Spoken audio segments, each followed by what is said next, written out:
Velkommen til videoblogg dag 5!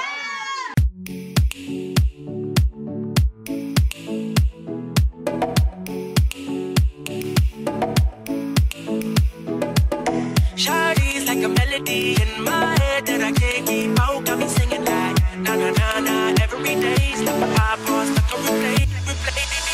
Shawty's like a melody in my head that I can't keep out. Got me singing like na na na na every day's like my eyeballs like a replay. Hva det dere gleder dere mest til? Premieren spiller sykt mye fet musikk, rått bandnummer og festen etterpå. Ja, det blir ganske mye.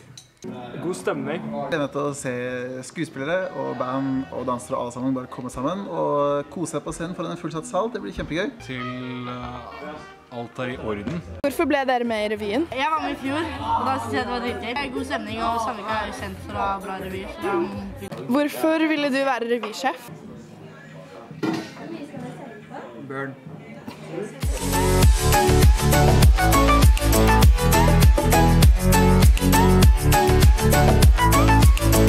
She got me singing. Shawty's like a melody in my